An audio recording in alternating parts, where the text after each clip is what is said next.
Good morning, students. Today I am explaining you how to write informal letter writing. There is a format which we use to write a informal letter.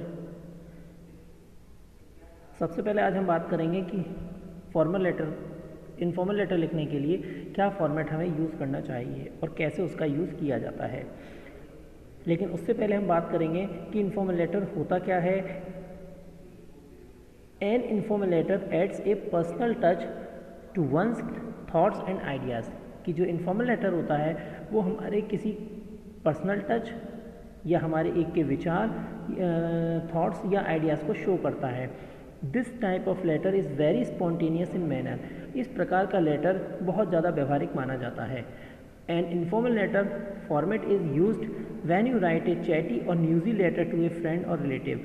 एक informal letter हम तब लिखते हैं, यह informal letter format का use जब हम करते हैं जब हम किसी के साथ में कोई चैटिंग वगैरह करने के लिए, चैटिंग मतलब किसी गपशप करने के लिए, या किसी को कोई इन्फॉर्मेशन न्यूज़ी लेटर के रूप में हम यहाँ पर अपने फ्रेंड या रिलेटिव को सेंड करते हैं। The tone of an informal letter is friendly and full of feelings. तो जो टोन होती है इनफॉर्मल लेटर की वो फ्रेंडली और फीलिंग से भरी हुई होनी चाहिए। देयरफॉर इसीलिए these letters are also called social letters. इसलिए इन लेटर्स को सोशल लेटर्स भी कहा जाता है। An informal letter is a letter written to your friends और फैमिली मेम्बर्स। तो ये जो हमारा इनफॉर्मल लेटर होता है ये वो लेटर होता है जो हम अपने फ्रेंड्स को या फिर फैमिली मेम्बर्स को लिखते हैं। यू कैन इवन यूज़ और कंट्रैक्शन लाइक योर, शीज़ और हीज़। हम यहाँ पर जो कंट्रैक्शन वर्ड्स होते हैं योर, शीज़ और हीज़ का यूज़ कर सकते हैं। All letters have to start with an informal salutations such as dear. जब हम लेटर लिखना शुरू करते हैं तो याद रखें हमें सबसे पहले जो सैल्यूटेशन होता है इनफॉर्मल उसका यूज़ करना पड़ता है। जैसे डियर का, जैसे आप अपने फादर को लिख रहे हैं तो डियर फादर लिख सकते हैं, फ्रेंड को लिख रहे हैं तो फ्रेंड का नेम भी लिख सकते हैं या माय डियर फ्रेंड भी लिख सकते हैं। तो an informal letter should end on the affectionate note such as yours lovingly, yours truly और योर्स अफेक्शनेटली। और जब हम लेटर की एंडिंग करते हैं तो ध्यान रखें कि वहाँ पर योर्स लविंगली, योर्स ट्रूली या योर्स अफेक्शनेटली वर्ड्स का यूज़ ज़रूर करते हैं। इसी तरीके से आगे हम बात करते हैं informal letters are written to close acquaintances of their writer, their friend, family, relatives. ये जो इनफॉर्मल लेटर्स होते हैं जो लिखे जाते हैं एक क्लोजनेस की वजह से, जो हमारे फ्रेंड्स के साथ, फैमिली के साथ या रिलेटिव्स के साथ में होती है। Since they are written to close relation, क्योंकि ये जो लिखे जाते हैं वो क्लोज रिलेशन की वजह से लिखे जाते हैं। The letters have an informal and personal tone. इनकी जो लेटर की जो since they are written to close relation the letters have an informal and personal tone. तो ये जो लिखे जाते हैं क्लोज रिलेशन के लिए लिखे जाते हैं और इसमें हमारी पर्सनल टोन शामिल होती है। Casual language is used while writing informal letter. जब हम इनफॉर्मल लेटर लिखते हैं तो कैजुअल लैंग्वेज का इस्तेमाल कर सकते हैं। एंड समटाइम्स द लेटर्स में इवन एन इमोशनल अंडरटोन। और कई बार क्या होते हैं ये लेटर्स भी इमोशनली यानी कि भावात्मक भी हो सकते हैं।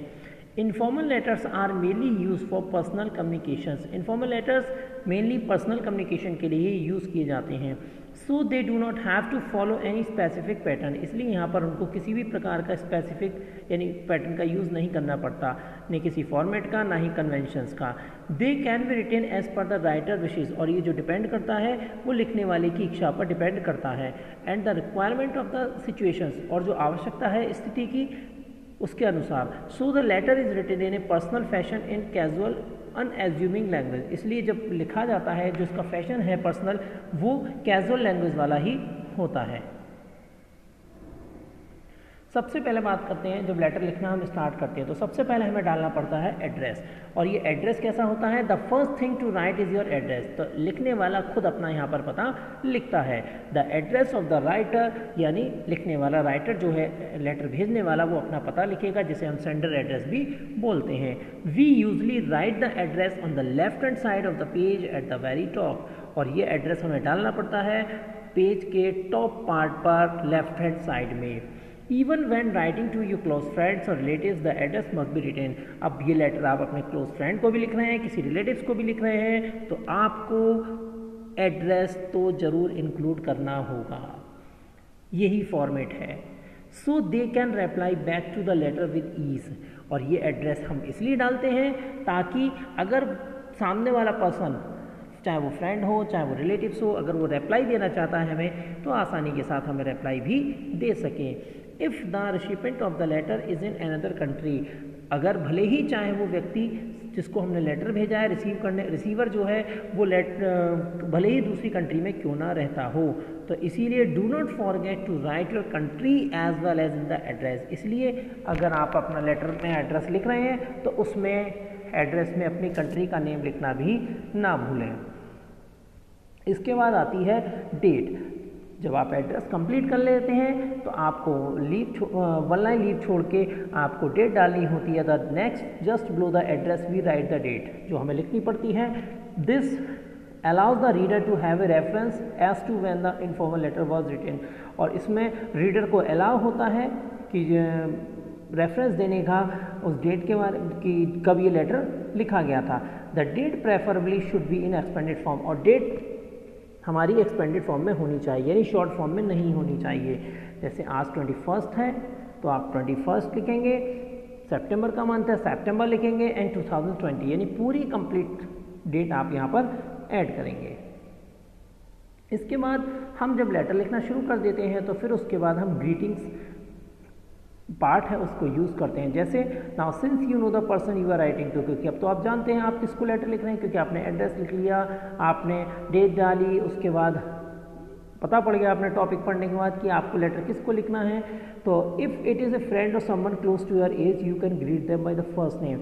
अगर मान लीजिए आप वो लेटर किसी फ्रेंड को या किसी ऐसे पर्सन को लिख रहे हैं जो आपकी एज के ही हैं, तो आप यहाँ पर डियर लिखने के साथ साथ उसके नेम को, उनके नेम को भी एडिट कर सकते हैं। डियर एलेक्स या डियर अनुज, डियर रोहित, अगर वो आपकी एज के हैं।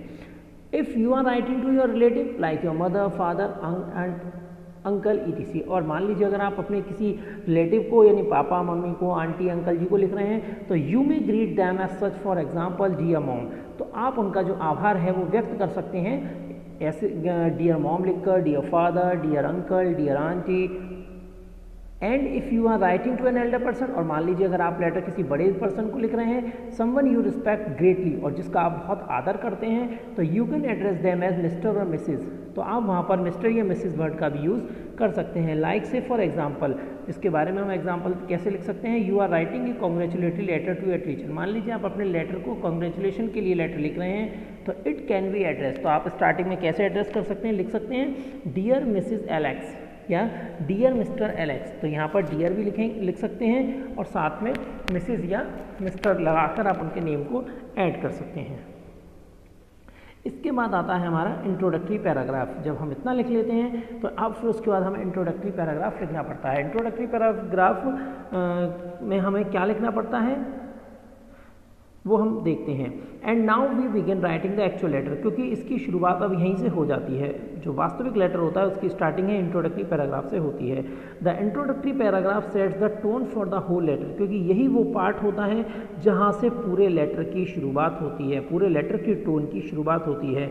You might begin by asking the recipient about their wellbeing, तो जब आप शुरुआत करते हैं इस लेटर को लिखने की तो सबसे पहले स्टार्ट करते हैं सामने वाले पर्सन की, यानी जिसको रिसीवर है वो उसके लिए अच्छे होने की, उसके अच्छे होने की कामना करते हैं।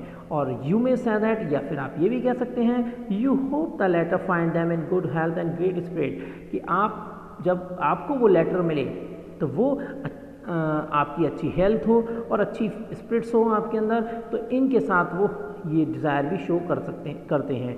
The opening of informal letter should be casual and comforting, जो स्टार्टिंग होती है इनफॉर्मल लेटर्स की वो कैजुअल और कंफर्टिंग भरी ही होनी चाहिए।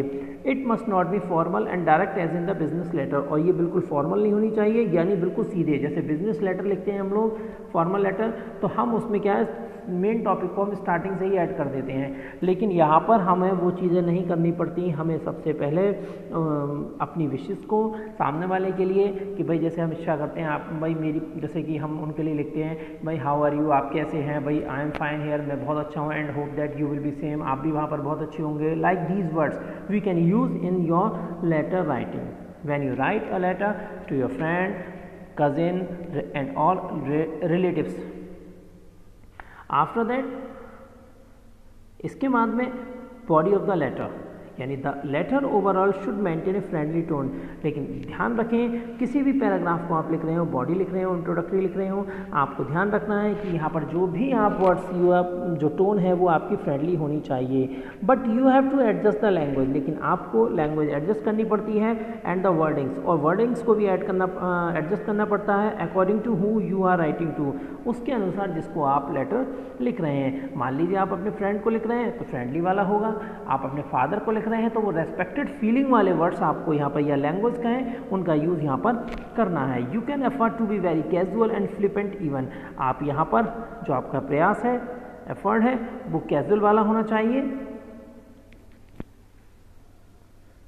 इसके बाद नेक्स्ट पार्ट आता है कॉन्क्लूजन। कॉन्क्लूजन का मतलब है कि जब हम लास्ट में सभी चीज़ों का निष्कर्ष निकालते हैं, 2 पैराग्राफ होने के बाद में जब ये 3rd पैराग्राफ की बात आती है तो यहाँ पर हमें निष्कर्ष निकालना पड़ता है, कॉन्क्लूजन देना पड़ता है। In the conclusive paragraph some of the reason for writing the letter, तो यहाँ पर हमें रीज़न देना पड़ता है कि आपने लेटर लिखा क्यों, या आपके लेटर लिखने की वजह क्या है। समराइज द लेटर, या फिर पूरे लेटर को समराइज करिए। से ए meaningful and affectionate good by two the reader, और उसके बाद एक अच्छा सा गुड बाय भी करिए जिसको आप लेटर सेंड कर रहे हैं। And do not forget to invite the reader to write back, और ये भी मत भूलिए कि आप जब रीडर को जब लेटर लिख रहे हैं, जो लेटर आपका पढ़ेगा, तो उससे ये भी रिक्वेस्ट करिए कि भाई वो भी हमें वापसी में रिप्लाई करे आपके लेटर का, क्योंकि it shows an intention to keep the conversation going, क्योंकि ये बात इस बात को शो करती है कि हमारी जो बातचीत है, कन्वर्सेशन है, वो लगातार चल रही है। ये है हमारा कॉन्क्लूजन पार्ट, क्योंकि कॉन्क्लूजन पार्ट भी काफ़ी इंपॉर्टेंट पार्ट होता है जिसमें हम अपना सारा निष्कर्ष निकाल देते हैं। जैसे हम अपने फ्रेंड को इनवाइट कर रहे हैं अपने यहाँ आने के लिए, तो हम यहाँ पे कॉन्क्लूजन में कह सकते हैं कि भाई आप अपनी फ्रेंड वगैरह, फादर मदर वगैरह इन सबके साथ आएंगे, यहाँ पर हम बहुत इंजॉय करेंगे, हम ये चीज़ सेलिब्रेशन ऐसे होगा, इस जगह होगा, सारी यहाँ पर आप अपना कॉन्क्लूज़न दे सकते हैं। और मान लीजिए जब हम किसी लास्ट वीक मान लीजिए हम कहीं किसी टूर पे गए थे अपने पेरेंट्स के साथ में, तो यहाँ हम वो डिस्क्राइब कर रहे थे, तो यहाँ पर दे सकते हैं कि अपनी इच्छा के बारे में कि भाई मेरी इच्छा ये है कि हम लोग भी आपके साथ में नेक्स्ट टाइम इस जगह पर जाना चाहेंगे, क्योंकि भाई बहुत अच्छा टूर था हमारे लिए। जब इतना सब कुछ खत्म पार्ट फिनिश हो जाता है तो इसके बाद हमें signature. There is no one way to sign off informal letters, यहाँ पर कोई भी साइन नहीं है कि इन्फॉर्मल लेटर में साइन करने का। Since they do not follow strict format, क्योंकि यहाँ पर एक स्ट्रिक्ट फॉर्मेट फॉलो नहीं होता। You may sign off as you please, अगर आपकी है अच्छा लगता है तो आप कर सकते हैं, लेकिन ध्यान रखें सम कॉमनली यूज फ्रेजेस आर, लेकिन जब लेटर एंड हो तब उससे पहले आपको कुछ कॉमनली जो फ्रेजेस होते हैं उनका यूज़ करना पड़ता है, जैसे with lots of love, best wishes, kind regards and kindly. जब हम इन वर्ड्स का हमें यूज़ करना है। अब रिगार्ड्स के लिए जैसे हमने कहा हमने अपने फ्रेंड को लेटर लिखा, तो हम ये भी यूज़ कर सकते हैं कि pay my regard to your father mother and love to your younger brother. इसका मतलब कि अपने पापा मम्मी को मेरी तरफ से नमस्ते बोलिएगा और अपने भाई को मेरी तरफ से प्यार दीजिएगा। तो ये जो वर्ड्स होते हैं ये अफेक्शनेशन यानी कि एक प्रभावित करते हैं सामने वाले को, तो हमें इन वर्ड्स का यूज़ करना चाहिए। और लेटर लिखते समय इन सब बातों का हमें ध्यान रखना पड़ता है। ये एक हमारे लेटर का एक फॉर्मेट यहाँ मैंने दिया है। सबसे पहले एड्रेस ऑफ द राइटर यानी लिखने वाले ने अपना पता लिखना है आपको सबसे पहले, 1 लाइन लीव करके फिर डेट, उसके बाद डियर पूजा यानी जो भी आपके अकॉर्डिंग लगता है आपको, डियर पूजा, डियर फादर, डियर अंकल कुछ भी हो सकता है वो लिखिए। उसके बाद इंट्रोडक्शन दीजिए, मेन कंटेंट यानी बॉडी ऑफ द टेक्स्ट आइए और लास्ट में कॉन्क्लूजन जरूर निकालिए। और उसके बाद योर्स लविंगली या योर्स लविंग डॉटर कुछ भी हो सकता है वो आप ध्यान रखें और उसके बाद अपना नाम लिख सकते हैं।